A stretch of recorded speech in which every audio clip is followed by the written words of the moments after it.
할렐루야 감사합니다. 목요 성경 공부 오늘은 사도행전 16장을 우리가 공부하겠습니다. 자, 우리가 이제 사도행전 15장에서 예루살렘에 총회가 일어났죠, 그죠? 그 내용은 믿음으로 구원인가 아니면은 율법적 구원인가라는 부분에서 교리가 세워지게 됐죠.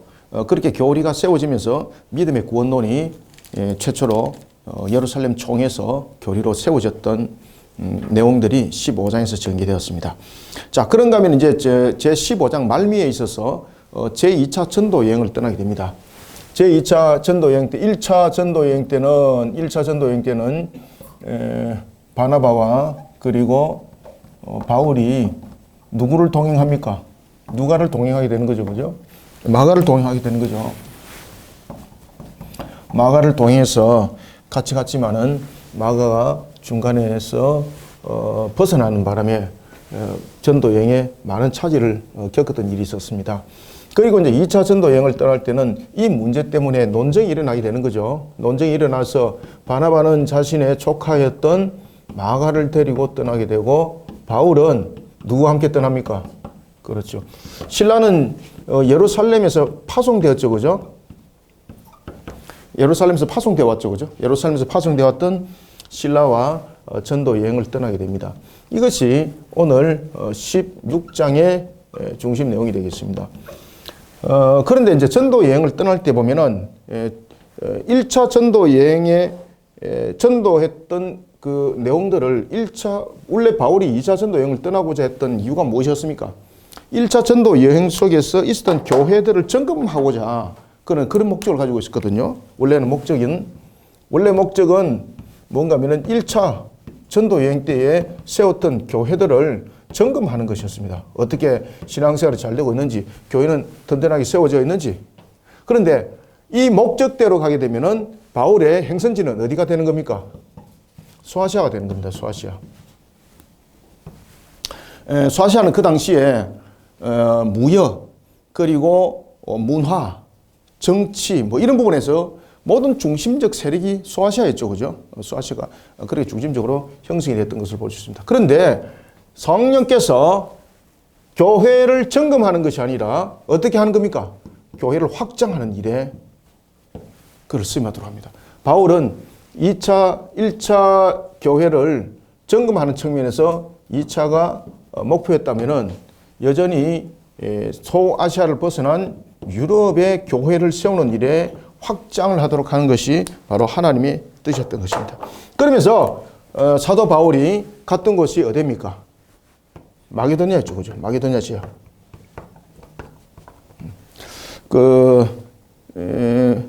12절에 나타나죠, 그죠? 마게도니아. 마게도니아 지역에서 그가 복음을 전하면서 최초로 유럽 교회가 세워지게 되는 거죠. 그 교회가 무슨 교회입니까? 그렇죠. 빌립보 교회가 되는 겁니다. 자, 이 빌립보 교회는 가정교회였습니다. 가정교회. 그 당시에 초대교회들은 대부분 다 교회들이 가정교회 중심이었습니다. 이때 이제 빌립보 교회는 여러분들이 이제 잘 아시는 것처럼 16장에 사도 바울이 신라와 함께 마게도니아 속에서 만나게 되는 제일 먼저 만났던 사람들 있죠, 그죠? 그가 누구였습니까? 루디아였습니다. 루디아인데 비단 장사였습니다. 비단 장사. 루디아였습니다. 그래서 이제 빌립보 교회가 이제 세워질 때에는 루디아의 중심과 그리고 빌립보 간수장, 빌립보 감옥의 간수장 집에서 이렇게 두 가정이 교회가 형성이 되는 것을 볼 수 있습니다. 자, 이런 사도 바울 그리고 신라가 마게도니아로 가기 전에 그가 한 군데 들렸던 그 유명한 곳이 한 곳에 있죠. 오늘 본문에 이제 등장하고 있는데 그것이 바로 루스드라입니다. 루스드라.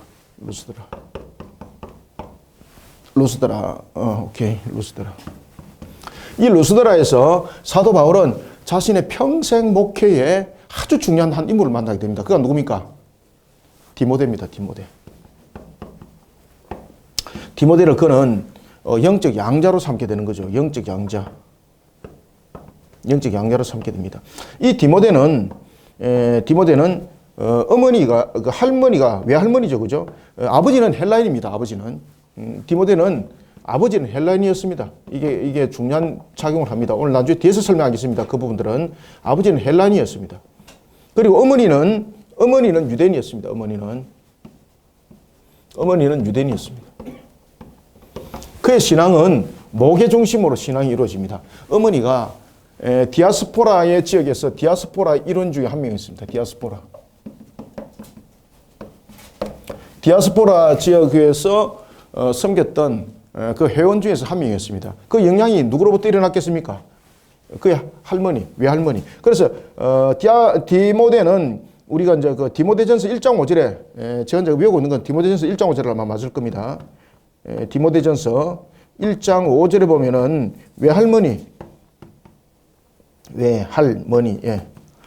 외할머니와 어머니에 대한 영향이 굉장히 크다라고 이야기를 하고 있습니다.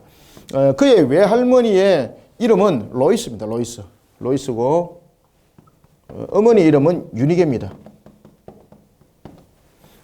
할머니와 외할머니죠. 외할머니와 어머니의 영향력이 굉장히 컸던 디모데. 그는 디아스포라의 할머니와 그리고 어머니와 디모데는 디아스포라의 속에 있는 하나의 회원들이었습니다. 디아스포라를 형성하고 있는 그런 속의 모습이었습니다. 복음을 들었던 그가 주께로 돌아오게 되고 그리고 사도 바울을 평생 잊지 못하게 만드는 사도 바울의 마지막 유서를 남겼던 인물이 바로 디모데입니다. 사도 바울이 디모데에게 편지를 썼던 마지막 서신이 디모데 후서가 되는 것입니다. 그러니까 사도 바울이 영원히 잊지 못하는 한 사람을 2차 전도 여행 때 디모데를 만나게 되는 겁니다. 자, 오늘은 이와 같이 이제 16장에서 보면은 각각의 인물들이, 중요한 인물들이 등장합니다.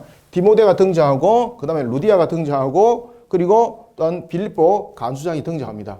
이런 속에 1차 목적이었던 교회를 1차 전도 여행 떠났던 교회를 점검할 목적으로 2차 전도 여행을 떠났지만은 하나님께서는 2차를 무엇으로 바꿉니까? 확장으로 바꾸는 거예요. 아시겠죠? 그죠? 따라서 확장이 유럽으로 전파되는 그 역사가 오늘 16장의 핵심이 되겠습니다. 이제 아시겠죠? 그죠? 원래 사도 바울이 2차 전도 여행을 떠날 목적은 무엇이었습니까? 1차로 전도했던 교회들이 안녕한지, 교회가 잘 돌아가고 있는지 이것을 확인하려고 실라와 바나바와 함께 떠나고자 했던 것이죠. 그런데 하나님의 뜻은 점검은 그 다른 사람 손에 있고 사도 바울의 역할은 확장의 역할들이 그 속에 함께 있었던 것입니다. 그러면서 하나님께서 그를 2차 전도 여행을 확장의 도구로 사용하게 되는 것을 우리가 볼 수 있습니다. 만약에 사도 바울이 이와 같이 성령의 인도함이 없었다면 그는 루디아도 만나지 못했을 것이고 빌립보 간수장을 통해서 빌립보 교회도 안 세워졌을 것입니다. 그래서 오늘 본문에는 이와 같이 최초의 유럽 교회, 이 빌립보 교회가 최초의 유럽 교회죠, 그죠? 최초의 유럽 교회입니다. 최초의 유럽 교회인 빌립보 교회가 세워지는 그 과정을 우리가 보겠습니다. 안에 내용을 보면서 하겠습니다. 자, 보겠습니다. 1절. 바울이 드베와 루스드라에도 이름에 디모데라 하는 제자가 있으니, 그러니까 이곳에 이제 디모데라는 제자가 원래 있었던 것 아닙니다. 그곳에서 이제 전도를 통해서 만나게 되는 겁니다. 바울은 2차 전도 여행 도중에 선교 사역 속에서 가장 중요한 동력자를 한 사람을 만나게 되는데 그가 누구일까요? 이렇게 시험 문제 놓으면 누굽니까? 디모데입니다. 디모데. 그 디모데라 하는 제자가 있었으니 어머니는 누구더라? 그 어머니는 믿는 유대 여자요. 디아스포라 유대인이었습니다. 디아스포라. 아버지는 누구였습니까? 헬란이었습니다. 아버지가 이제 헬란이었던 것은 그 어머니가 그 선조들이 전부 다 이제 유배 상태 속에서 이제 흩어져 있어 이렇게 이제 사는 과정 속에서 이제 태어난 그러한 모습들이었죠, 그죠? 그러면서 디아스포라의 한 일원으로 있었습니다. 여러분들, 디아스포라의 한 일원으로 있었다는 것은 그 가게가 믿음 신앙이 보장됐다는 이야기입니다. 그래서 그의 어머니뿐만 아니라 그의 할머니의 영향이 디모데는 그의 어머니 영향도 컸지만 그의 할머니 영향이 굉장히 컸습니다. 그래서 우리가 믿음의 영향을 잘 끼쳐야 됩니다. 여러분들 아시겠죠? 그죠? 믿음의 영향을 잘 끼치셔야 됩니다. 그 어머니는 누구라고요? 그 어머니는 유니게고, 그의 할머니는, 외할머니는 로이스입니다. 그의 아버지는 헬라인이라 디모데는 루스드라와 이고니온에 있는 형제들에게 칭찬받는 자니. 자, 여러분 보십시오. 그가 디아스포라를 형성하고 있으면서 어머니와 할머니에게 영향력을 받으면서 이미 디아스포라 속에서도 이미 그는요, 선한 영향력을 끼치고 있던 사람이었습니다. 특히 그가 있었던 루스드라, 그죠? 그가 있었던 곳이 루스드라죠, 그죠? 루스드라에서 지금 어디까지 지금 영향력을 끼치고 있습니까? 이고니온까지 이고니온. 루스드라와 이고니온 거리로 따진다면 약 한 30마일 정도 이렇게 되는 겁니다. 거리로 따지면 약 한 30마일.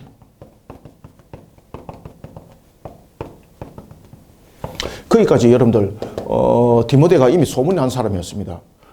그의 성품과 이런 것들이 소문난 것이 아니라 무엇이 소문난 겁니까? 신앙의 절개가. 그 영향이 누구의 영향입니까? 어머니 유니게와 외할머니 로이스의 영향이었습니다. 무엇을 행사하고 있었습니까? 그들이 디아스포라 회원이었습니다. 디아스포라 회원. 저는 이제 이렇게 성경 공부를 하면서 여러분 역사 공부를 좀 많이 하잖아요. 특히 여러분들 제가 이제 그 느헤미야서를 요번에 그 1권, 2권, 3권을 만들었지 않습니까? 이제 곧 이제 출판사에서 이제 나오는데, 제가 아마 썼던 이 느헤미야 책이 아마 최고의 아마 장르가 많은 책일 겁니다. 느헤미야 책을 그렇게 두께 있게 만드는 적이 없거든요. 근데 총 그 두께가 한 600페이지 가깝습니다. 그래 그것을 1, 2, 3권으로 나눴습니다. 1, 2, 3권으로 나눠가지고 그렇게 1권은 신앙으로 반응하라. 그 다음에 두 번째는 하나님이 기억하는 자. 세 번째는 제3권은 해 뜨는 데부터 해 지는 데까지 책 제목입니다. 성경 공부하는 데 아주 도움이 되고요. 신앙에 아주 도움이 되고, 그 다음에 목회자들은 설교하는 데 있어서 아주 도움이 되도록 그 책들을 제가 총 26개 주제, 그 다음에 78개 소제목으로 안에 내용을 구성해 놨습니다. 그래서 참고하시면 굉장히 좋습니다. 참고를 하시고요. 이와 같이 이제 그 디모데가 루스드라와 이고니온에 있는 형제들에게 칭찬을 받더라. 30마일 떨어진 곳까지 그가 칭찬을 받았던 그 신앙. 신앙이라는 것은 참 여러분 중요한 것이죠. 그죠? 신앙의 그 절개. 그리고 이제 디아스포라를 형성하고 있었던 그들의 신앙의 절개가 어느 정도였는지를 우리는 엿볼 수가 있습니다. 3절에 보면은 바울이 그를 데리고 떠나고자 할새 그 지역에 있는 유대인으로 말미암아 그를 데려다가 할례를 행하니 이는 그 사람들이 그의 아버지는 누구라? 헬라인인 줄 다 알미르라. 여기 이제 굉장히 중요한 부분들입니다. 자, 이미 제1차 세계 종교회의, 제1차 세계 종교회의가 일어났죠. 그죠? 세계 종교회의. 이것이 이제 예루살렘 회의입니다. 이 예루살렘 회의에서 결정문이 났습니다. 결정문이, 어떤 결정문이 났습니까? 그렇지. 믿음으로 구원. 이게 최초의 구원론입니다. 구원론. 구원론에 대한 교리가 확정됩니다. 교리 확정. 여러분 잘 아셔야 돼요, 여러분들요. 그렇지만 그럼에도 불구하고 여전히 유대 사회 속에 가지고 있는 그러한 유대리즘 무시할 수 없는 거지 않습니까? 그리고 또한 특히 디모데 같은 경우는 디아스포라 지역에서 태어난 사람이었고 디아스포라의 신앙을 또 가졌고, 그러면 특히 이제 그가 모습은 유대인의 모습이 사실 비춰져야 되는 거잖아요. 그런데 이 디모데가 아버지가 누구였습니까? 아버지가 헬라인이라서 무엇을 행하지를 않았습니까? 그때까지 할례를 행하지를 않았습니다. 할례를. 그 당시에는 그 아버지가 지켰던 그런 그 헬라적 전통 속에서 성장하면서 신앙은 디아스포라였습니다. 그러니까 사도 바울이 이렇게 볼 때에 이게 시비거리가 될 수 있는 거잖아요. 믿음으로 구원이지만은 할례를 행한 것은 구원이 아닙니다만은 유대 사회 속에서 복음을 전하려고 하면은 제일 먼저 그 당시에 나타나는 상황 속에서 가장 교회에 문제거리들이 어떤 사상들이 나타났습니까? 유대리즘이죠. 유대인화에 대한 구원론, 애변주의 사상. 그 사상들이 굉장히 만연했습니다. 그 12그릇 속에 만약에 디모데가 빠지게 되면은 이 사회가 안 되는 거예요. 복음도 안 되는 거예요. 복음 증거도. 그래서 그 복음 증거의 장애물들을 이미 제거하기 위해서 할례를 행하는 거예요. 할례가 구원이 아닙니다. 그래서 복음에 방해되는 요소를 제거하기 위해서 할례를 행하게 되었던 것입니다. 그래서 3절에 보면은 바울이 그를 데리고 떠나고자 할새 그 지역에 있는 유대인으로 말미암아, 그죠? 할례가 문제가 되는 거죠. 할례가. 그 당시에 이제 애변주의가 막 그 교회 속에 일어나고 있었고, 그 다음에 이 애변주의는 결국은 유대리즘이죠, 그죠? 유대리즘 속에서 나타났던 그 사상들, 이 속에서 복음이 전거되지가 않는 거죠. 그러면 이 요소를 제거하는 거예요. 이 요소를 제거하는 측면에서 할례를 행하는 겁니다. 바울이 그를 데리고 떠나고자 할새 그 지역에 있는 유대인으로 말미암아 그를 데려다가 무엇을? 할례를 행하니 이는 왜 그렇게 했을까? 이는 그 사람들이 그의 아버지가 누군 줄 알았더라. 그렇지. 그의 아버지가 헬라인인 줄 알았더라. 그럼 다시 말하면 무슨 이야기인가 하면 시비거리가 지금 여기에 남아있다는 이야기입니다. 우리도 지금 보면은 뭐 정치적으로 시비거리 막 온갖 것 다 잡죠, 그죠? 자기가 팔짱 끼을 때는 그것은 아름다움이라고 말하고 있지만 다른 사람이 팔짱 끼니까 추하다 그러고 말이에요. 그런 유권 해석들이 막 나타나는 겁니다. 아시겠습니까? 그런 시비거리들. 그래서 이 헬라인이라는 이 시비거리를 잠적시키기 위해서 할례를 행하도록 하는 겁니다. 할례를 행하만이 구원이라는 부분들은 아닙니다. 이미 제1차 세계 종교회의에서 믿음으로 구원론이라는 결정문이 교리로 확정이 되었던 때입니다. 아시겠죠? 그죠? 아버지가 헬라인이기 때문에 시비거리 됐던 거예요. 그래서 그 요소를 지우기 위해서 할례를 행하도록 합니다. 4절 여러 성으로 다녀갈 때에 예루살렘에 있는 사도와 장로들이 작정한 규례. 여기서 작정한 규례는 무엇입니까? 방금 제가 여기서 이야기했던 이 내용들입니다. 세계 제1차 종교회의의 결정문입니다. 결정문. 자, 세계 제1차 종교회의의 결정문이 바로 어디에 있습니까? 사도행전 15장에 있다. 그죠? 사도행전 15장에 보면은 22절 이하에 쭉 보면은 그 내용들이 나타나고 있죠. 22절에서 보면 29절에 보면은 그 결정문의 내용들과 그 당시의 환경들이 나타나 있습니다. 세계 제1차 종교회의가 5장 22절부터 사도행전 5장 22절부터 어디까지? 그렇지. 29절까지 여기서 보면은 그 당시의 회의의 형태와 그리고 여러 가지 논의됐던 문제, 그리고 결정문이 그 속에 다 있습니다. 그래서 제1차 세계 종교회의에 일어났던 결정문 사항이 이 속에 새겨져 있는 것을 우리가 이제 볼 수가 있습니다. 그 전에 또 있었던 그 문제들도 또 있었죠. 그죠? 그때 모였을 때는 이런 그 전체적인 부분에 대해서 라기보다는 자기들의 그 문제점들의 해결이라고 볼 수 있습니다. 그래서 만약에 첫 번째 예루살렘에 모였던 것으로 말한다면은 이것은 2차 종교회의가 될 수가 있는데, 결정문이라는 부분에 대해서는 확연하게 이 모습들이 좀 달리 표현을 하게 될 수 있는 겁니다. 자, 이런 식의 결정문, 다시 말하면은 그 당시 예루살렘 공회에서 결의했던 사항들, 그것을 작정한 규례라고 말하는 겁니다. 4절에 작정한 규례. 여기서 작정한 규례는 무엇이라고요? 15장에 있는 예루살렘 공회 결의사항입니다. 결의사항. 그래서 제가 제1차 종교회라고 말하는 겁니다. 그전에서는 결정지었던 것이 어떤 결의사항으로서 규례로 삼고 그것을 가지고 공론화하였고 그것을 가지고 교리적 측면에서 이 문제들을 이끌어갔던 문제가 아닙니다. 그 문제들이 1차적으로 결정이 났음에도 불구하고 여러 가지 공론이 되는 과정 속에서 이제는 결정난 사항입니다. 그래서 결정문이라고 말하는 겁니다. 결정문. 4절 여러 성으로 다녀갈 때에 예루살렘에 있는 사도와 장로들이 작정한 규례를 그들에게 주어 지키게 하니 이에 여러 교회가 믿음에 더 굳건해지고 그 수가 날마다 늘어가니라. 아멘. 그죠? 믿음으로 구원. 그죠? 믿음으로 구원이라는, 믿음의 구원이라는 부분들이 이제 결정문 속에서 나타났던 그 속에서 믿음이 구원에 이른다라는 것이 온 교회들의 기본적 교리가 됐다는 이야기입니다. 그전까지는 이런 부분들이 예루살렘에서 베드로가 자신의 그 상황들을 변증한 사실도 한번 있었죠. 그죠? 그럼에도 불구하고 이런 부분들이 결정문이 되어서 하나의 교리와 체계화되지는 않았습니다만은 사도행전 15장에서는 이것이 결정문이 되고 이것이 교리화됩니다. 교리화되고 그것을 가르쳐주고 만듭니다. 그러면서 믿음으로 사람들이 점점점 더 많이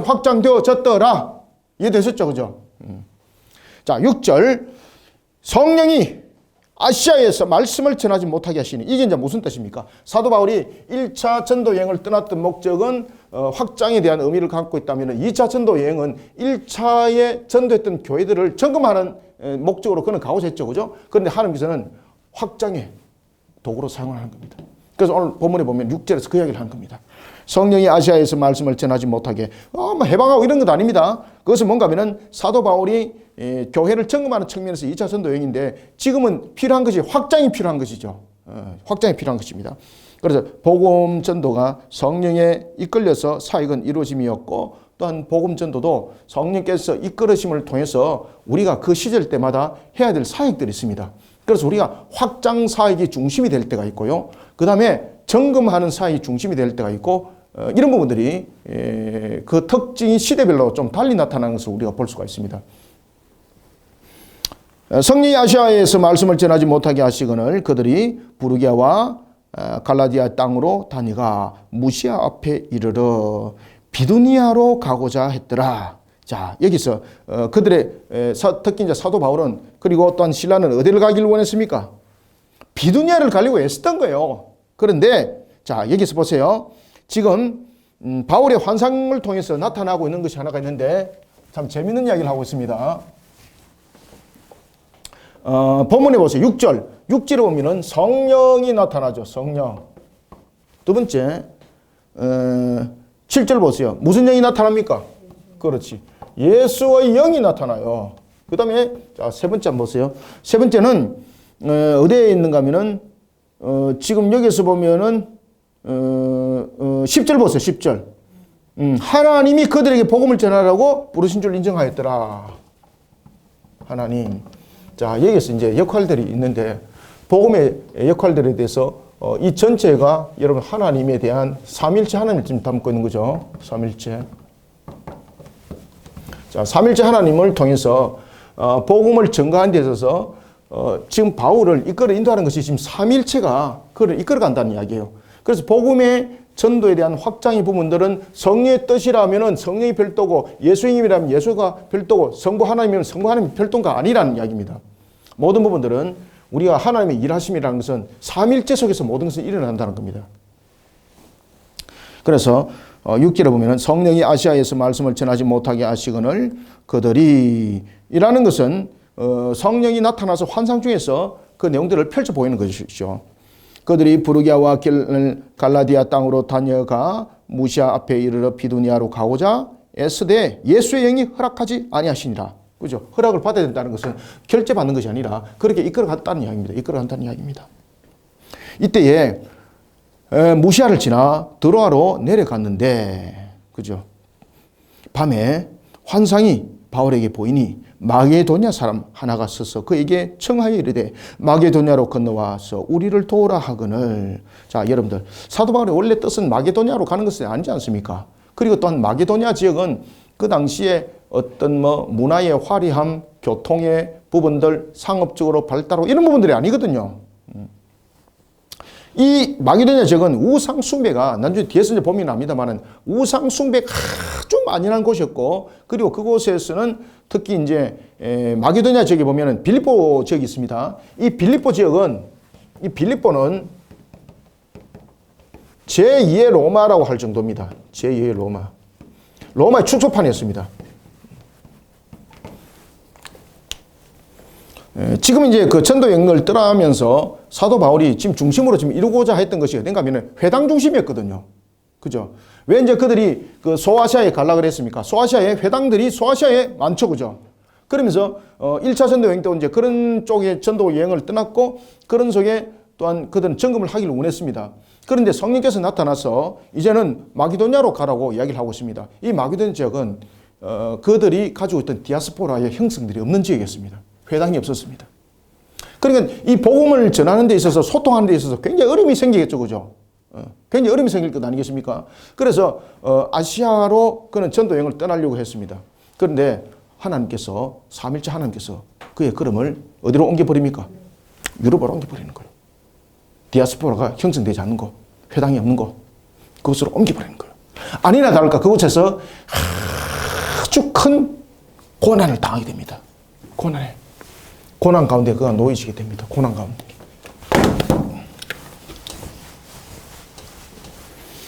그리고 그 유명한 빌립보 감옥, 고난 가운데 놓여지게 됩니다. 자, 내용을 한번 봅시다. 밤에 환상 9절 밤에 환상이 바울에게 보이니 마게도냐 사람 하나가 서서 그에게 청하여 이르되 마게도냐로 건너와서 우리를 도우라 하거늘 바울이 그 환상을 보았을 때에 우리가 곧 마게도냐로 떠나기를 힘쓰니 자 이게 힘썼다는 것은 뭔가 하면요 아 그래 나는 그곳에 가고 싶어 이것이 아니라 순종했다는 겁니다. 순종.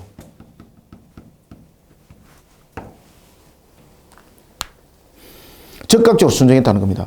떠나기를 힘쓰니 그래서 여기서 이제 떠나기를 힘썼다는 것은 그 자신은 여전히 어디를 가기를 원했습니까? 여전히 소아시아를 가기를 원했던 것이죠. 그래서 힘쓰니라는 것은 그렇게 육신을 원하는 장소로 가기보다는 성령의 인도함으로 가기로 그는 순종을 하는 결단력이 그 속에 나타난 의적 결단이 그 속에 함께 빚어주고 있습니다. 힘쓰니 이는 하나님이 저 사람들에게 복음을 전하라고 우리를 부르신 줄 인정함이라. 그죠? 인정함이라. 그러니까 하나님께서 펼쳐주는 이 계시의 영을 통해서 그가 하나하나 이제 영적으로도 굉장히 영향력이 영적 그 능력도 탁월해지는 것을 우리가 볼 수 있습니다.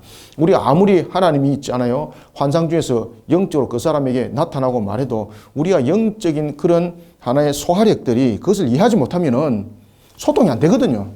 사도 바울이 이제 어느 정도 이런 영적 부분에 대해서도 이제 탁월한 부분들이 나타나기 시작했다는 것입니다. 그래서 여러분들 복음을 전하다 보면은 하나님 말씀 안에 사명을 감당하다 보면은 하나님이요 그를 영적으로도 아주 그 탁월한 영적 사람으로 만들어 갑니다. 그러면서 교통함이 그 속에 함께 이루어지는 것입니다. 이곳에서 이제 루디아를 만나는 거예요. 그 유명한 루디아.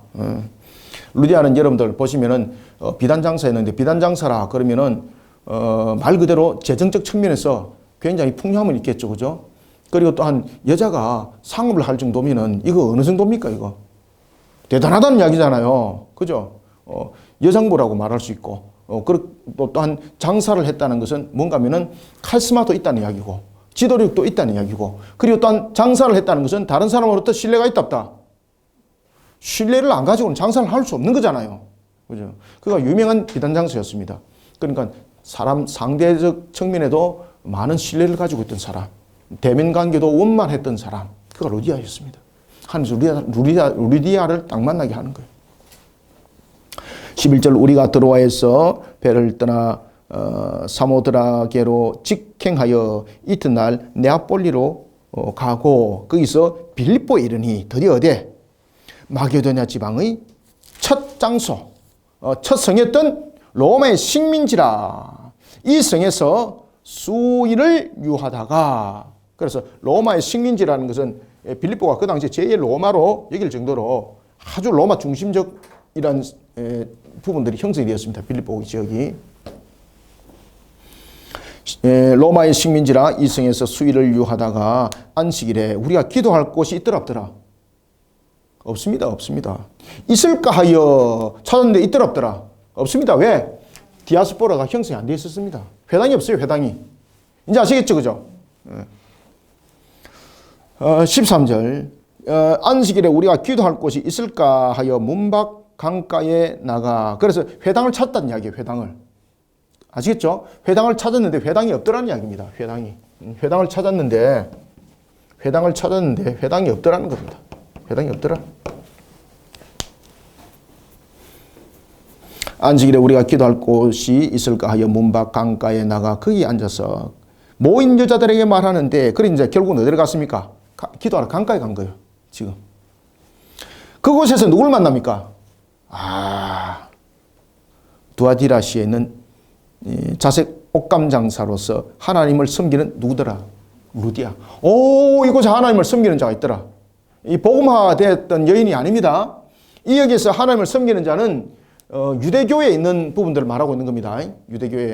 그래서 이제 유대교에 있는 여인이 세례를 받고 15절 보십시오. 세례를 받고 그가 이제 기독교로 이렇게 이제 그리스도교로 전환하는 것을 우리가 볼 수가 있습니다. 그리고 이제 특히 이제 보면은 13절에 보면은 안식일에 기도할 장소가 없었지 않습니까? 로마의 식민지였더라라는 것은 첫 번째는 디아스포라가 형성이 안 됐다는 이야기고, 그 다음 두 번째는요, 여러분 잘 기억하셔야 되는데, 그 당시에 그 로마 식민지라는 것은 전부 다 로마의 통치권, 로마의 관할에 있는 거잖아요. 그러면은 로마의 그 관할에 의하여서 이 기독교가, 그리고 또 하나는 유대교가 인정을 받았다, 인정을 못 받았다. 그렇죠. 시당국에서 승인을 해주질 않았다는 이야기입니다. 그래서 회당이 없는 겁니다. 그럼에도 불구하고 그 속에서 하나님을 믿는 신앙을 가진 여인이 있더라. 그를 이제 복음화 시키는 겁니다. 루아디라 시에 있는 자색 옷감 장사로서 하나님을 섬기는 루디아라 하는 한 여자가 말을 듣고, 여기서 말을 듣는다는 것은 바로 복음으로서 돌아온 이야기입니다. 그가 하나님의 택한 백성이라는 것을, 하나님께서 선택한 자라는 것을 이 속에서 이제 설명하는 겁니다. 하나님께서 선택한 자가 구원에 이를 때에 이 구원은 복음을 들어 믿음으로라는 것입니다. 구원에 이르는 것은 복음을 들어 그가 믿음 가운데 세워지게 되는 것인데, 이 복음을 들어라는 이 복음도 모든 것이 무엇으로 이루어지는 겁니까? 그렇죠. 하나님의 은혜로. 하나님의 은혜로. 그래서 선택받은 자는 복음을 들어 구원에 이르기까지 복음을 들어 그에게 믿음을 더하시고, 그렇게 해서 그가 구원에 이르게 하는데, 그의 지식으로 구원되지 않습니다, 여러분들. 그의 지식으로.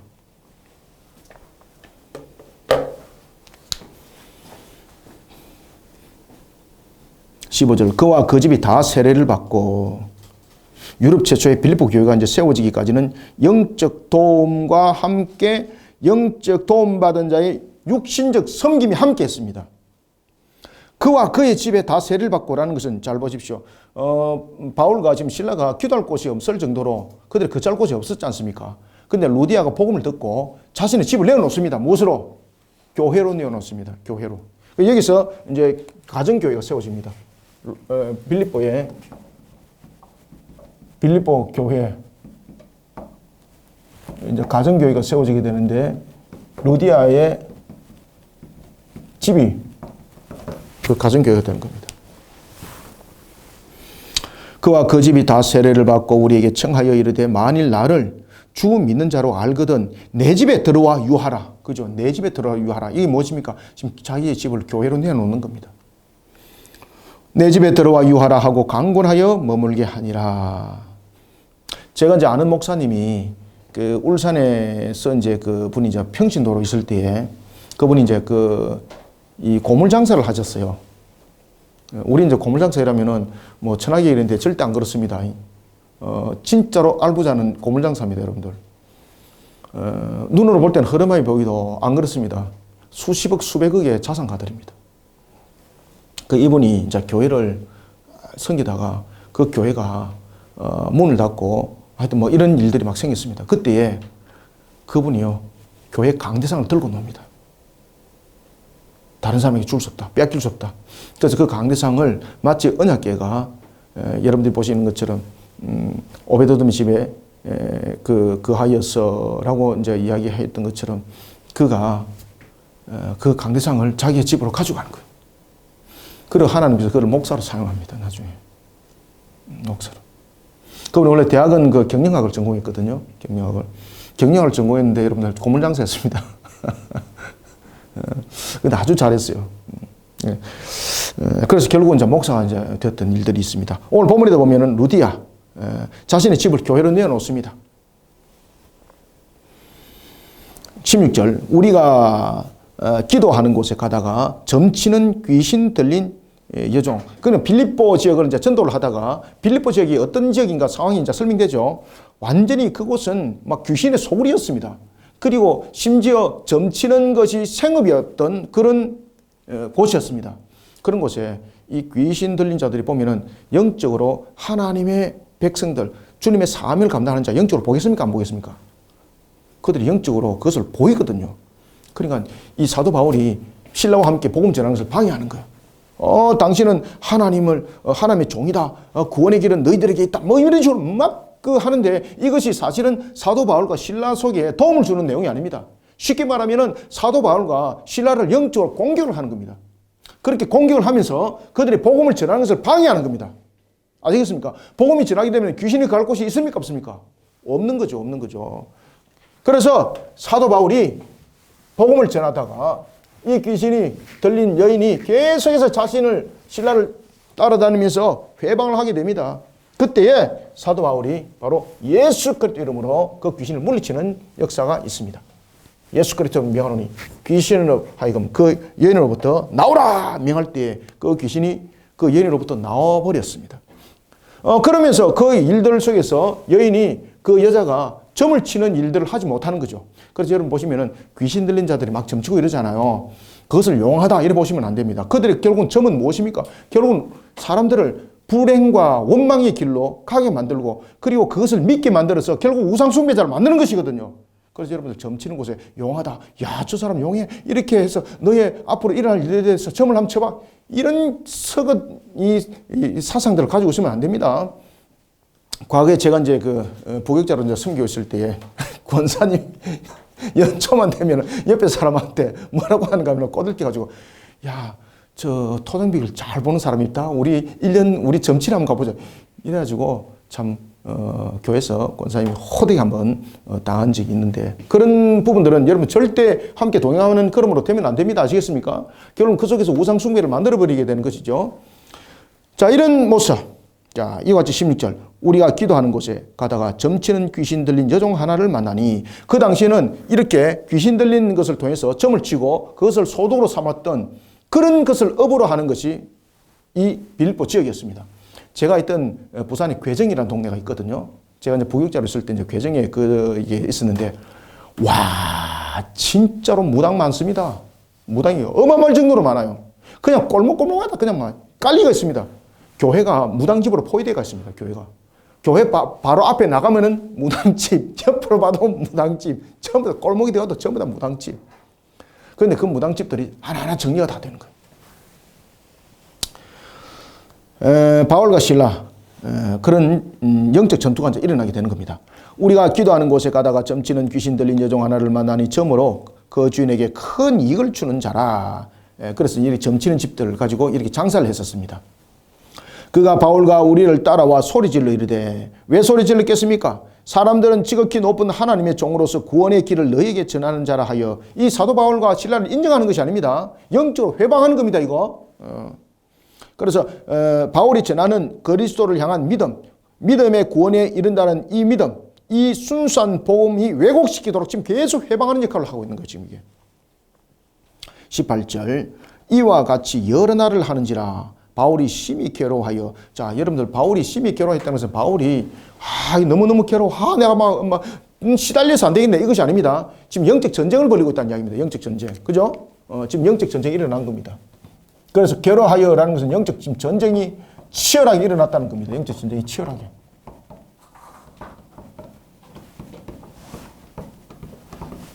영적 전쟁이 치열하게 일어났습니다. 여러분들 어떻게 됩니까? 내가 도망가야 됩니까? 영적으로 물리쳐야 됩니까? 영적으로 물리쳐야 됩니다. 여러분들요. 제가 여러분들 무당을 영적으로 물리친 사건 과거에 몇 번 이야기를 해드렸죠. 그죠? 영적으로 반드시 물리쳐야 됩니다. 하나님의 선한 방법으로서 그 말씀으로서 그 권세로서 반드시 물리쳐야 됩니다. 그리고 오늘 본문에 보면 그 사건들이 이제 일어나는 것입니다. 이와 같이 여러 날을 하는지라 바울이 심히 괴로워하여 돌이켜 그 귀신에게 이르되 누구 이름으로? 그렇지, 예수 그리스도 이름. 예수 그리스도 이름. 자기 이름입니까? 누구 이름입니까? 예수 그리스도 이름으로. 이 속에서 권능과 무엇이 있습니까? 권세가 발휘지는 겁니다.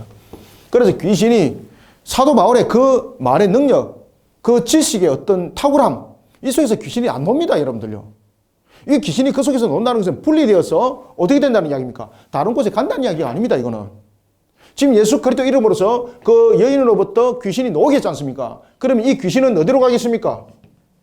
심판받는 겁니다, 심판. 불못입니다, 불못. 불못에. 그래서 예수 그리스도 이름으로서 귀신을 나오라 그랬습니다. 그러면 그 귀신이 나와가지고 이제 밖에 배회한다. 그러면은 예수 그리스도 이름으로서 귀신을 물리치는 효력은 없는 겁니다. 왜 그런가 하면은 그 사람에게 나와서 또 다른 사람을 또 해칠 수 있는 거지 않습니까? 그죠? 그러면 말 그대로 하나의 타협적 측면인 것이 되는 것이죠. 예수 그리스도의 이름으로서 귀신을 물리치는 것은 그 권능과 그 권세로서 귀신을 심판 불못에 던지는 사건입니다. 이거는.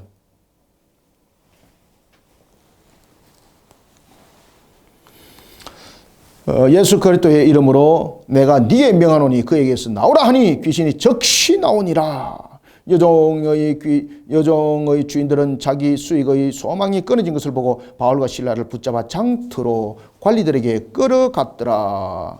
집회가 열리는 장소, 그죠? 그곳이 이제 장터입니다. 끌고 갔더라.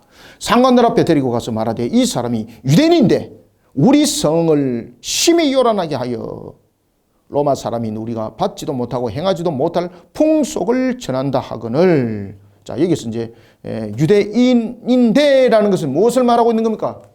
유대인인데라는 것은 로마에서 허락된 종교도 아니다. 로마가 앞에도 제가 말씀드렸죠. 왜 당이 없는 것인지. 그래서 그 당시에는 이 종교 부분도 로마에서 허락을 받아야 되는 겁니다. 허락. 그럼 이 귀신을 통해서 장사했던 부분들은 로마로부터 지금 허락을 받았죠. 그죠? 그런데 그 당시에 유대교라든지 기독교라든지 이런 부분들은 로마로부터 허락을 받았다 못 받았다. 그럼 쉽게 말하면은 뭡니까? 불법을 행하는 자들, 불법을 행하는 자들. 쉽게 말하면 영업을 하는 데 있어서도 합법적인 영업이 아니라 불법적인 영업을 했다는 거죠. 그래서 관리한테 데려간 겁니다. 이게. 지금 법적으로 적용이 되는 겁니다. 이게. 로마 사람인데 우리가 받지도 못하고 행하지도 못할 풍속을 전한다 하거늘. 민족적 자부심 그리고 또한 불법 종교 이런 부분들을 가지고 지금 고발을 하는 겁니다. 그러면은 잘 보십시오. 불법을 일삼고 있고 그 다음에 자신들의 어떤 관습이라든지 자신들의 어떤 전통이라든지 이런 부분들을 해하게 되면은 결국은 사회를 혼란스럽게 만드는 부분들이 되잖아요. 그죠? 불법을 행하고 사회를 혼란스럽게 대하니까 이 얘기에 대해서 어떻게 되는 겁니까? 중범죄자라고 지금 고발을 하게 되는 겁니다. 중범죄자. 왜? 지금 로마의 법을 어겼다는 거죠. 그러면 정부에 대한 불법자죠. 그 다음에 관습과 전통을 어기니까 사회를 혼란스럽게 만들죠. 그래 복합적 죄가 적용되니까 중범죄자인 거죠. 야, 이게 이런 복음을 전하는 것이 이렇게 중범죄자로 취급을 받았습니다. 그 사회에서는. 그러니까 누가 이곳에서 이런 복음을 전하겠습니까? 그죠? 그러니까 하나님이 사도 바울을 신라를 그곳에 보낸 거예요, 여러분들요. 다른 사람은 감당이 안 되는 거예요. 그것을 이길 만한 영적 거력이 되었거든, 둘이는. 그래서 하나님께서 보내는 거예요.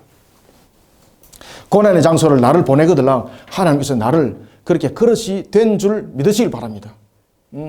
그리고 또한 그런 그릇이 부족하더라도 하나님께서 부족한 듯 하지만은 하나님께서 나중에 채워서 만들어 갑니다. 이 속에 은혜가 있습니다. 이 속에 은혜가 있으면서 놀랄 사건이 일어나는데 그것이 바로 빌립보 감옥의 간수의 사건입니다. 보겠습니다. 이와 같이 21절 로마 사람인 우리가 받지도 못하고 행하지도 못할 풍속을 전한다 하거늘 무리가 일체 일어나 고발하니 상관들이 옷을 찢어 벗기고 무엇을 매로 치라 하여. 자, 매로 쳤다는 것은 중범죄로 이제 다루었습니다. 자, 우리가 이제 예를 들어서 우리가 매를 칠 때에 유대 사회 속에서는 매를 몇 대를 쳤습니까?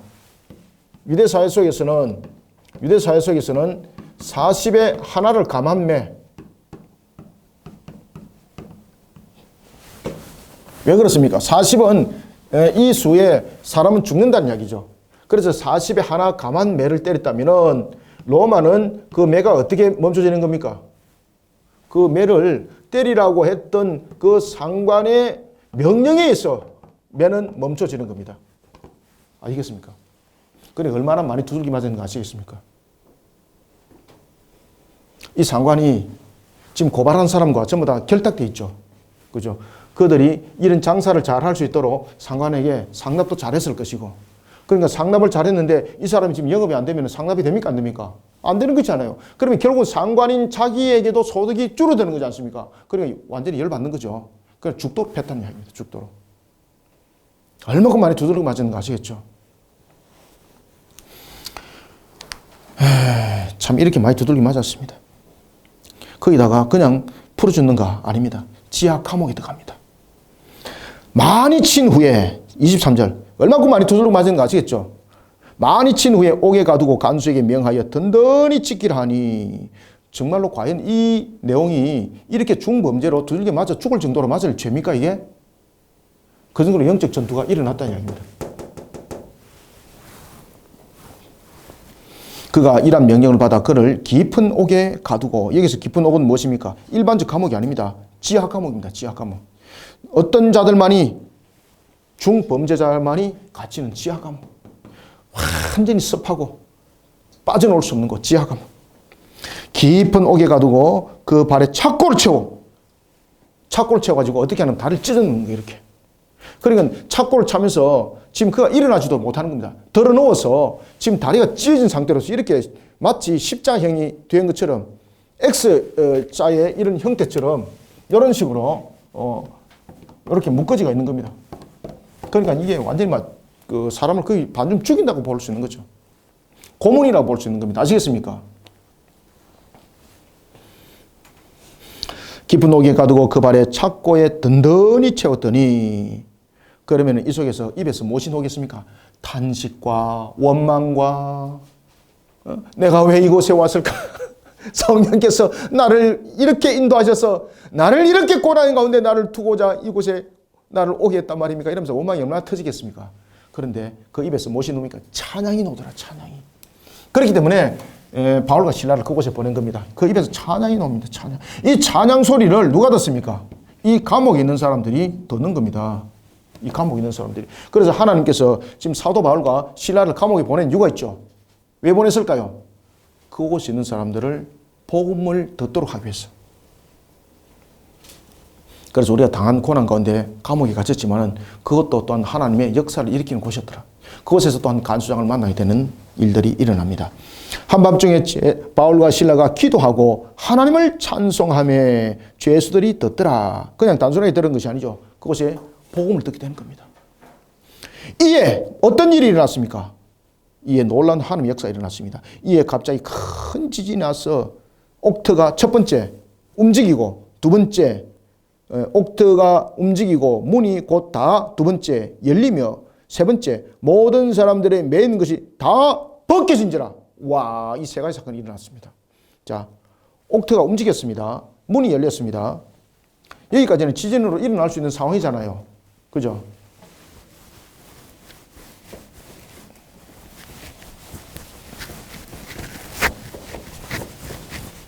지금 감옥에서 큰 일이 일어났는데 지진과 같이 큰 현상들이 나타났는데 실질적으로 지진이 일어난 것은 아니죠. 그죠?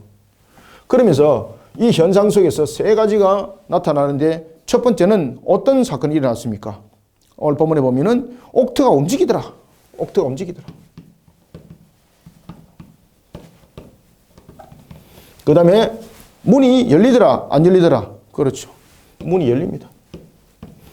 그 다음에 문제는 모두의 찾고 있던 그 모두의 몸들이 전부 다 죄수들이 들었던 그들이 매인 것이 다 벗겨지더라.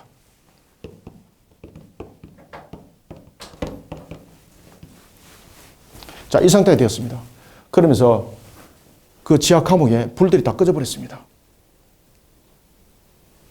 간수가 횃불을 하나를 들고 비춰봅니다.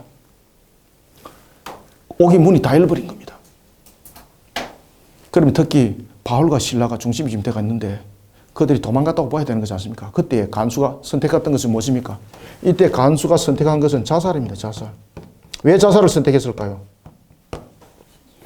그 당시에 중범죄자들이 있는 감옥은 간수자들에게 특별한 명령이 주어집니다. 그들이 탈출했을 때는 간수와 함께 결탁을 하지 않고는 탈출할 수 없는 거죠. 그래 됐을 때는 중범죄자들이 탈출했을 때는 그 죽음의 값을, 그 몸의 값을 간수와 함께, 누가 함께 이 일들이 벌어지는 겁니까? 그의 집안이, 간수는 죽임을 당하고 그 집안은 무엇으로 팔려갑니까? 종이나 노예로 팔려갑니다. 그러면 간수는 왜 자기를 하려고 그랬을까요? 두 가지를 다 지키는 겁니다. 첫 번째는 자신의 명예를 지키는 겁니다. 내가 중범죄자와 결탁하지 않았다는 것. 이들이 도망가려고 그럴 때 내가 결사적으로 싸웠다는 것을 증명하는 것입니다. 그 다음 두 번째는 무엇을 지키기 위한 선택입니까? 자기의 가족들을 지키기 위한 선택입니다. 자기가 이곳에서 중범죄자들과 싸워서 끝까지 사수를 했습니다. 그러면은 그 가족들은 보존받는 거예요. 이런 선택을 했다는 거죠. 그때 사도 바울이 입이 열립니다. 자, 이에 갑자기 26절 이에 갑자기 큰 지진이 나서 옥토가 움직이고 문이 곧 다 열림에 모든 사람의 매인 것이 다 벗겨진지라 간수가 자다가 깨어 옥문들이 열린 것을 보고 주 예수들이 도망한 줄 생각하고 칼을 베어 자결을 하려 하거늘. 이제 이거 알겠죠? 왜 자결을 하려고 했는지. 바울이 크게 소리 질러 이르되 네 몸을 상하지 말라 우리가 다 여기 있노라 하니. 자, 여기서 이제 기독교의 본질이 나타납니다. 여기서 이제 기독교의 본질은 자신에게 기회가 왔을 때 자신의 이익을 취하는 것이 아닙니다. 자신이 어떤 기회가 오더라도 그 간수에게는 자신의 기회가 간수에게는 위기가 되는 겁니다. 그러면 기독교인들은 무엇을 선택해야 됩니까? 기회를 선택하면 안 됩니다. 그의 위기를 극복하는 것을 선택해야 됩니다. 지금 이해됩니까? 자, 어떤 일들이 있습니다. 어떤 일이 있을 때 어떤 일들이 두 가지가 나타납니다. 자신에게는 기회가 되고 상대에게는 위기가 될 때가 있습니다. 그러면 우리 기독교인들은 어떤 선택을 해야 될까요? 우리는 2번을 선택해야 됩니다. 2번. 자신의 기회를 선택하면 안 됩니다. 왜 그렇습니까? 자신의 기회를 선택해서 상대의 위기가 몰리면 끝나는 거지 않습니까? 복음의 효과라는 것은, 복음의 증거라는 것은 이유가 없는 거잖아요. 우리는 부활의 신앙을 가지고 있는 것 아니겠습니까? 그때에 그의 위기를 모면하는 것에 우리는 선택을 해줘야 됩니다. 사도 바울이 그 선택을 하는 겁니다. 그러면서 교회가 세워졌습니다. 아시겠습니까? 만약에 자신이 나간 것으로 선택했다면 빌립보 교회가 지금 간수함을 통해서 교회가 세워집니까? 안 세워집니까? 안 세워지는 겁니다. 지금 여기에서 선택은 뭔가 하면 위기를 선택했기 때문에 나중에 무슨 역사가 일어납니까? 교회로서의 역사가 이제 일어난 겁니다. 교회로서의 역사. 바울이 크게 소리질러 이르되 네 몸을 상하지 말라 우리가 다 여기 있노라 하니 간수가 등불을 달라고 하며 뛰어들어가. 그때 옥토가 움직이고 그럴 때에 모든 불들이 다 꺼졌다는 이야기죠. 그래서 이제 등불이라는 것은 모든 부분들에 그 걸려있던 불들이 꺼졌기 때문에 자신이 등불을 들고 이제 나간 거예요. 등불을 달라고 하며 뛰어들어가 무서워 떨며 바울과 실라 앞에 엎드리고 그들을 데리고 가서 나가 이르되 선생들이여 내가 어떻게 하여 구원을 받으리까 하거늘. 자, 그들이 어떻게 하여 구원을 받으리까라는 부분들은 지금 사도 바울이 그리고 실라가 전했던 그 복음, 그 믿음, 그 속에 자신이 어떻게 하면 들어갈 수 있는가라는 것이죠. 그때에 31절 이렇게 말합니다. 한 사람의 어떤 능력과 어떤 자신의 행위로 구원받는 것이 아니라 무엇으로 구원받는다? 믿음으로 구원받는다. 믿음으로. 그 유명한 말씀 사도행전 16장 31절 말씀 주 예수를 믿으라 그러면 너와 네 집이 구원을 받으리라. 이 유명한 말씀이 여기서 나오는 겁니다. 31절 이르되 주 예수를 믿으라 그리하면 너와 내 집이 구원을 받으리라 하고 주의 말씀을 그 사람과 그 집에 있는 모든 사람에게 전하더라. 자, 그 주의 말씀을 그 사람과 그 집에 있는 모든 사람들에게 전할 때 여러분들 우리가 한 사람의 영향을 통해서 우리는 복음이 전해지기도 하지만은 복음에 전해지는 것 속에서 믿음의 구원은 가장 중요한 것은 믿음은 각각 개인입니다. 아시겠습니까? 내가 믿었기 때문에 우리 온 집안이 믿었다 이게 아닙니다. 내가 믿더라도 우리 집안에 믿는 사람이 하나님의 선택이 없으면은 믿지 아니한 자가 되는 겁니다. 하나님께서 이렇게 이제 은혜를 베푸심이죠. 33절 그 밤 그 시각에 간수가 그들을 데리다가 그 맞은 자리를 씻어주고 자기와 그 온 가족이 다 세례를 받은 후 여러분들 바울과 실라는 육신적으로 억만진장이 되었지만은 그들은 자신의 모습을 돌보지 않았습니다. 자신의 모습을 돌아보는 것이 아니라 영혼 구원에 자신들은 그 사역들을 여전히 하고 있었습니다.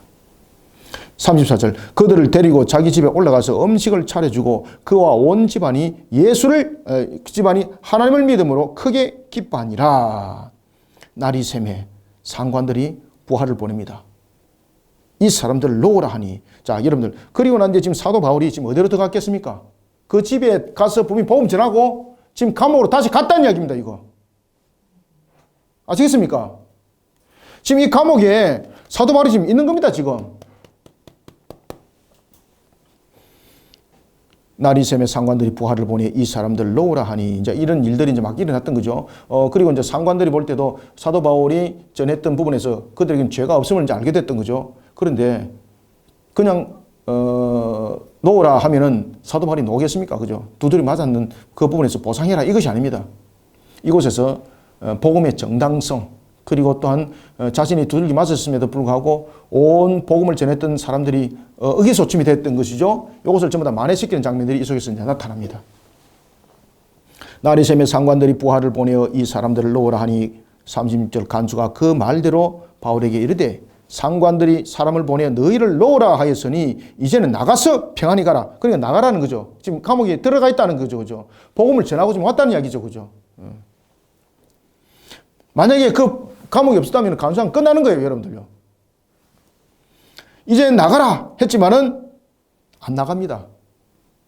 버티는 겁니까? 아닙니다. 복음의 정당성을 이 속에서 만들어가는 겁니다. 그때 사도 바울은 로마 시민권을, 신라가 가지고 있던 로마 시민권을 가지고 정당성을 주장하면서 자신들이 전했던 복음의 정당성을 함께 펼쳐가고 있습니다. 이 속에 빌립보 지역이 복음의 정당성이 성립이 됩니다. 이 속에. 37절 바울이 이르되 로마 사람인 우리를 죄도 정하지 아니하고, 자 이것이 굉장히 중요하죠. 우리를 죄도 정하지 아니하고라는 것은 복음을 전하는 것이 죄가 된다 안 된다. 그렇지. 여기서 복음의 정당성이 법으로 성립이 되는 겁니다. 이해되셨습니까? 만약에 그들이 감옥에서 다시 들어가서 이 문제들을 해결 안 했다면은 복음을 전하는 것은 여전히 불법이 되는 겁니다. 그러면요, 교회는 대단히 큰 핍박 가운데 놓이게 되고 사도 바울뿐만 아니라 지금 빌립보 간수장은 온 집안은 죽임을 당하게 되는 거죠. 그죠? 그래서 사도 바울의 영적 탁월함이 속에서 나타나는 겁니다. 바울이 말합니다. 바울이 이르되 로마 시민은 우리를 죄도 정하지 아니하고, 여기서 이제 죄도 정하지 않았다는 것은 로마법을 어기지 않았다는 거죠. 로마 실정법을 어기지 않았다는 거죠. 그러면 이것만 말하는 것인가? 아니라는 거죠. 자신들이 그곳에 갇힌 이유가 무엇입니까? 오직 복음을 전했다는 그 이유. 이것이 불법이 아니라는 것을 선포하도록 만드는 겁니다. 그래야만이 빌립보 지역에 복음을 전하는 데 있어서 합법화가 이루어지는 것이죠. 그래서 그것을 획득하는 겁니다. 로마 사람인 우리를 죄도 정하지 아니하고 공중 앞에서 때리고 옥에 가두었다가 이제는 가만히 내보내고자 하느냐? 아니라 그들이 친히 와서 우리를 데리고 나가야 하리라 한대. 이건 뭡니까? 자신이 전했던 복음이 정당하다는 것을 인정받는 겁니다. 지금 이것은 로마인으로만 인정받는 것이 아닙니다. 로마인으로서 자신들이 불법을 행하지 않았다는 것을 인정받는 겁니다.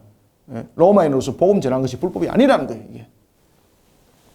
38절 부하들이 이 말을 상관에게 보고하니 그들이 로마 사람이라 하는 말을 듣고 두려워하여, 지금 이게 잘못된 내용들이죠. 로마 사람들에게 죄가 있을 때 옥에 가두는 것인데 일반 그런 이방인들과 다르게 평가하고 그리고 또한 다루는 것이 로마법인데 로마 시민법이 있거든요. 그것은 로마인에게만 적용되거든요. 지금 로마인에 적용을 안 시켰다는 이야기예요. 그러면은 지금 이 상관이 불법을 행했다는 이야기면은 자신이 위에 상관에게 자신은 분명히 징책을 받게 되는 거죠. 그러니 이것을 모면하기 위해서 결국은 찾아가는 거예요. 그러면서 사도 바울을 데리고 놓을 때 이 내용들은 사도 바울과 신라가 복음을 전했다는 것이 불법이 맞다 아니다. 그렇지, 불법이 아니라는 것을 인정하는 거예요. 그래서 그 지역에 복음이 쫙 퍼지게 되는 거예요. 아, 할렐루야죠, 그죠? 그래, 이 옥에 갇힌 사건이 없었다면 여전히 복음을 전하는 것은 불법이 되는 거예요. 부하들이 이 말을 상관들에게 보고하니 그들이 로마 사람이라는 말을 듣고 두려워하여 와서 권하여 데리고 나가 성에서 떠나기를 청하니, 그래서 사도 바울이 지금 어디 가는 거 보십시오. 40절. 두 사람이 옥에서 나와 어디 갑니까? 루디아의 집으로 들어가. 그 당시에 루디아 집은 뭡니까? 교회잖아요, 교회. 루디아의 집에 들어가 형제들을 만나 보고 위로하고 가니라. 아멘. 자신들이 갇혔던 것이 자신들이 갇히면서 빌립보 교인들이 얼마나 마음고생이 많았겠습니까? 그래서 그냥 얼굴 보여주고 떠나는 이것이 아닙니다. 자신들이 지금 모든 부분들이 죄를 범하지 않았다는 것이 합보가 지금 이루어졌고 이런 부분들을 통해서 검증해주고 정리해주고 그런 쪽에 자신의 모습들을 보여주는 거죠. 이런 속에 빌립보 지역이 더욱더 확장되지는 그런 놀라운 역사가 이 감옥을 통해서 일어났던 것입니다. 이제 아시겠죠, 그죠? 옥에 갇힌 이유를 아시겠죠? 그냥 단순하게 빌립보 간수장의 집을 통해서 교회만 세우는 것이 아닙니다. 그 당시에 빌립보 지역에 복음을 전하는 것이 불법이 아니라는 부분들의 선포가 이런 속에서 나타났다는 거예요. 자, 오늘은 여기까지 우리가 공부하였습니다. 다음에는 이제 우리가 이제 17장을 보도록 하겠습니다. 바울의 이제 자립 선교와 아데네스의 선교가 나타나겠습니다. 기도하겠습니다. 하나님 감사합니다. 오늘도 저희들에게 사도 바울을 통하여 주신 말씀, 제2차 선교 여행을 통하여 빌립보 교회를 세운 것을 봅니다. 그리고 또한 빌립보 교회가 확장되기까지 그 간수장의 감옥 함께 있었던 그 사건, 그리고 또한 그곳에서 풀려났던 그 사건, 이 모든 것은 하나님의 역사를 일으키기 위한 일들이었고 하나님이 일하심에 있다는 것을 우리는 다시 볼 수 있습니다. 이런 속에 주님의 나라가 확장되어졌고 사명사역 속에 세워진 자들도 더욱더 영적으로 견관성을 세워나가는 것을 볼 수 있습니다. 오늘도 우리에게 주신 말씀 삶과 마음판 속에 잘 새기고 사명사역 속에 힘있게 일어서는 말씀이 되게 역사하여 주시옵소서. 오늘도 주신 말씀으로 우리를 녹여주시고 주신 말씀으로 우리를 새롭게 하여 주옵소서. 예수님의 이름으로 기도드립니다. 아멘.